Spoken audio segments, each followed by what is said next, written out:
I see that's the thing about I was not finance, but business itself is mostly through real world experience Yeah. rather than just opening a book, sitting and reading through the book. Yeah. Obviously, that can help build like a good foundation. Yeah.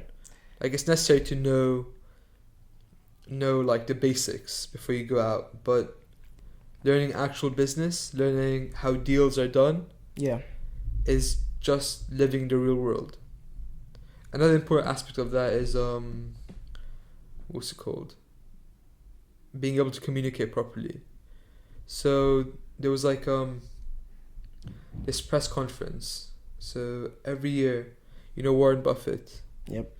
He has his press conference, shareholders meeting. Okay. For Berkshire Hathaway, and this shareholder meeting was Bill Gates attended as well. So they're doing an open panel where people could ask them questions. Okay. And this one young woman, she just graduated from Harvard University, and she asked him, what advice would he give a young person looking for a job right now? What skill would they have? And obviously you would want him to say something like, oh, you need to learn how to analyze a financial table, or how to prepare an income statement. You expect him to say that, but what he said was, go out and finding a course to sell. Like, learn how to sell, how to communicate properly. And then she said, why? He's like, that's one of the first things I did, was how to communicate properly. You can't make a deal if you can't communicate properly. Yeah. I think learning how to communicate properly and how to approach a wider audience of people and how to make deals is very important in every aspect of life, not just in finance, in everything. That was the initial appeal of language degrees. The reason language degrees were made in the first place, the reason they were made, I don't know if they're still the same now. I don't think they hold the same value now as they did then. But if you do an uninterrupted, uncorrupted language degree, right? What you take away from it is the ability to communicate, the ability to use words properly. And that's why, if you see, a lot of people that have money send their children to do degrees that otherwise someone would look at and be like, why is your son doing an English degree, right? Or something like that. But the reason for that was initially so that their children would be able to communicate, because they knew the value of communication in business and in selling products and selling ideas, right? Because we're talking about it. Elon Musk, like he's a great thinker, he's a great engineer and physicist. Well, I can't call him a physicist. He has a physics degree, but he's really an engineer. He fixes problems and he makes products, right? He's an engineer and he's a CEO. But you were telling me this. You said his greatest asset is probably his personality. Yeah, exactly. Right? That's the reason. See, if you look at Tesla itself, that was awesome. I remember when you told me this. Go on. Well, what? The Tesla. How if you look at the company, go on, say it.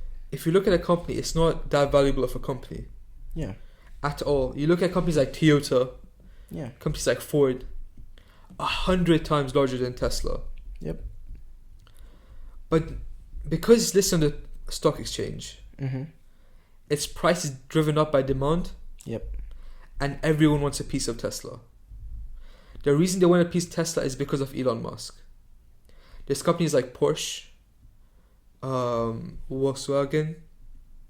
Everyone has electric vehicles. BMW, they all have electric vehicles. They're all developing electric vehicles.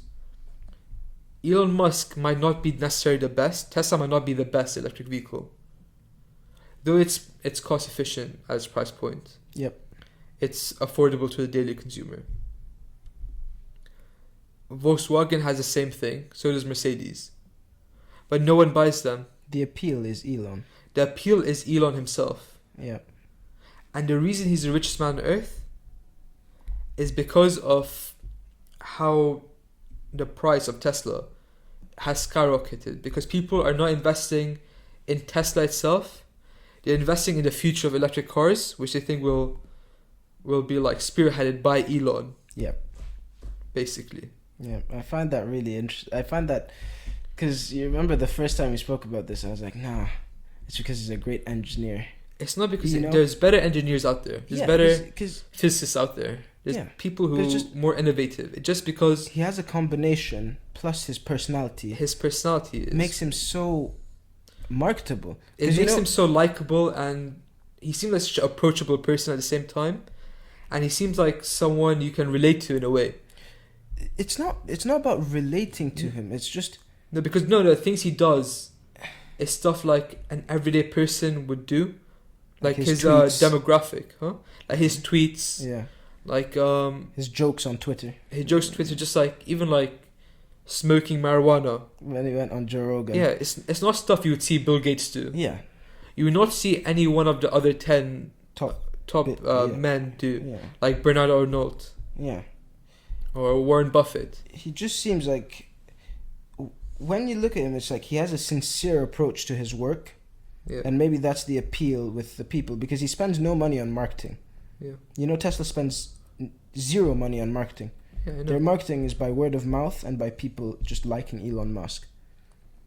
And when I thought about that, I found out you were right.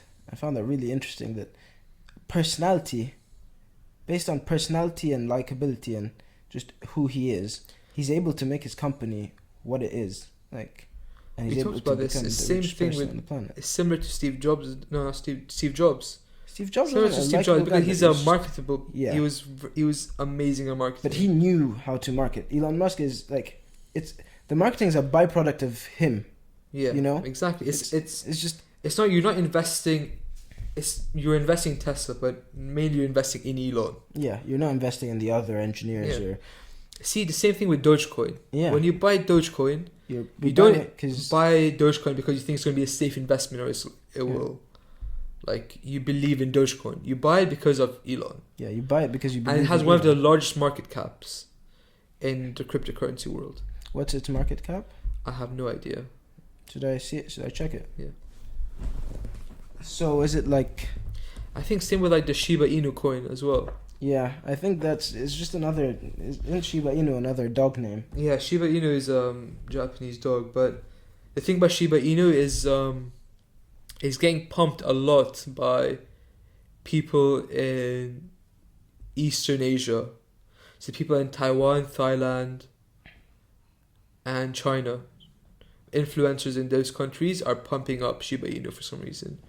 Maybe they're And- trying to make a rival of Doge, or Maybe trying to make a rival of Doge. Maybe many people say it's a government thing, but I don't really know that much about it because it's not something that interests me personally. okay. It says Doge's market cap is $68.197 billion. Imagine $70 billion. That's huge. It's massive. Mm. It's bigger than many companies listed on the stock exchange.